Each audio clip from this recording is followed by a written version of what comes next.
Hello everyone.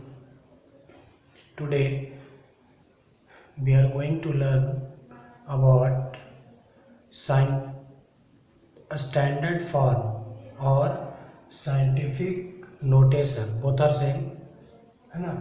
तो आज हम लोग जो डिस्कस करेंगे वो स्टैंडर्ड फॉर्म है एक्सपोनेंट और पावर चैप्टर में, और उसी को साइंटिफिक नोटेशन भी बोलते हैं। ठीक है, एक इम्पॉर्टेंट ही है कि standard form exponent and power chapter में बहुत इम्पॉर्टेंट आपका टॉपिक है, बहुत इम्पॉर्टेंट टॉपिक या मोस्ट इम्पॉर्टेंट टॉपिक इसको हम लोग बोल सकते हैं। ठीक है, तो देखिए सबसे पहले स्टैंडर्ड फॉर्म डिस्कस करने से पहले उसका डिफिनेशन हम लोग देख लेंगे। अगर डिफिनेशन आपको समझ में आ गया, ठीक है, तो आप किसी भी नंबर का स्टैंडर्ड फॉर्म, है ना, इजीली फॉर्म में फाइंड कर सकते हैं। ठीक है, so let's start. What do you mean by standard form? Any number can be expressed, किसी भी नंबर को एक्सप्रेस कर सकते हैं, किसी भी नंबर को एक्सप्रेस कर सकते हैं, है ना। एक्सप्रेस का मतलब व्यक्त कर सकते हैं as a decimal number, as a decimal number. तो किसी भी नंबर को जब एक्सप्रेस करेंगे तो किस रूप में एक्सप्रेस करेंगे? तो किसी भी नंबर को जब एक्सप्रेस करेंगे तो डेसिमल नंबर में एक्सप्रेस करेंगे। अब डेसिमल नंबर को कहाँ से कहाँ तक करना या किसके किसके बीच में करना है, तो किसी भी नंबर को एक्सप्रेस करेंगे डेसिमल नंबर में बिटवीन 1.0 एंड 10.0, बिटवीन 1.0 और 10.0। ठीक है ना, यानी किसी भी नंबर को डेसिमल नंबर में एक्सप्रेस करेंगे तो 1.0 से लेकर 10.0 के बीच में, है ना। 10.0 के आगे नहीं और ना 1.0 के पीछे, है ना। 1.0 और 10.0 के बीच में ही होना चाहिए, इंक्लूडिंग 1.0 मल्टीप्लाई बाई या पावर ऑफ 10। और जब 1.0 एंड 10.0 के बीच में डेसिमल नंबर लिखेंगे, है ना, तो उसमें इंक्लूड होगा, इंक्लूड का मतलब शामिल होगा। शामिल क्या होगा? 1.0 शामिल होगा किस रूप में? 1.0 मल्टीप्लाई होगा बाय या पावर ऑफ 10, है ना, पावर ऑफ 10 से मल्टीप्लाई भी होगा। सच आ फॉर्म कॉल्ड स्टैंडर्ड फॉर्म, इस तरह के नंबर के फॉर्म को स्टैंडर्ड फॉर्म बोला जाता है। ठीक है, अब देखिए ये नोट को लास्ट में हम लोग देखेंगे। ठीक है ना, अब यहाँ पे है 1.0 एंड 10.0, है ना। 1.0 एंड 10.0 एंड 10.0, इसी के बीच में हमको नंबर लिखना है ना, यानी 1.0 और 10.0 के बीच में जो नंबर आएगा उसी के बीच में नंबर लिखना है। ठीक है, तो इसको समझने से पहले आप लोग डेसिमल के बारे में थोड़ा सा माइंड सेट कीजिए कि जब डेसिमल नंबर आप लोग पढ़े होंगे तो डेसिमल नंबर में 2 पार्ट्स होता है, 2 पार्ट होता है। एक होता है होल नंबर पार्ट और एक होता है डेसिमल नंबर पार्ट। ठीक है, तो यहाँ पे जो है देखिए 1.0 जो है ना, 1.0 जो है 1 क्या है? 1 है होल नंबर पार्ट है ना, और जो 0 है आपका वो डेसिमल नंबर पार्ट है ना। यहाँ 10.0 जो है आपका, है ना, तो 10.0 से तो कोई मतलब है नहीं, क्योंकि 10.0 से पहले तक लेंगे।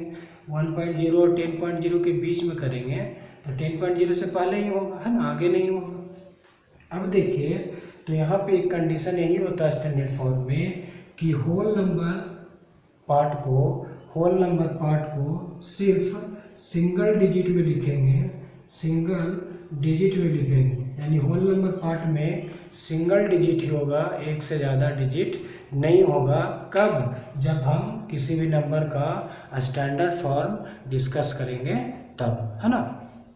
अब है डेसिमल नंबर पार्ट में, तो डेसिमल नंबर पार्ट में जितना क्वेश्चन के अनुसार जितना डिजिट होगा उतना डिजिट हम लिख सकते हैं, यानी मोर देन 1, है ना। एक से ज़्यादा जितना होगा उतना डिजिट हम लोग लिख सकते हैं, यानी मोर देन 1, है ना। मोर देन 1, एक से ज़्यादा जितना डिजिट होगा उतना डिजिट लिखेंगे, ठीक है। अब देखिए एग्जाम्पल में, ठीक है ना, जैसे किसी भी नंबर का डेसिमल, किसी भी नंबर का स्टैंडर्ड फॉर्म लिखेंगे तो 1.2 इंटू 10 टू द पावर 4, है ना। 3.5 into 10 to the power 6, 9.24 into 10 to the power 6, 7.0 into 10 to the power 10, है ना। यानी कहने का मतलब क्या है कि आपका होल नंबर पार्ट जो है सिर्फ सिंगल डिजिट में ही रहेगा, और डेसिमल नंबर पार्ट जो है single digit, double digit, triple digit, है ना, 4 डिजिट, 5 डिजिट, जितना डिजिट भी रहेगा उससे कोई प्रॉब्लम नहीं है। जैसे 11.4 इंटू 10 टू द पावर 7, अगर इस तरह से स्टैंडर्ड फॉर्म आंसर फाइंड कीजिएगा तो ये आपका स्टैंडर्ड फॉर्म क्या है, रॉन्ग है ना। होल नंबर पार्ट में सिर्फ सिंगल डिजिट होना चाहिए, डबल डिजिट नहीं होना चाहिए। 9.824 इंटू 10 टू द पावर 7 जो है ये आपका स्टैंडर्ड फॉर्म सही है ना। ये आपका स्टैंडर्ड फॉर्म सही है क्योंकि होल नंबर पार्ट में सिंगल डिजिट है, और डेसिमल नंबर पार्ट में जितना डिजिट क्वेश्चन के अनुसार होगा उतना डिजिट हम लोग लिख सकते हैं, वो कोई मैटर नहीं करेगा, ठीक है।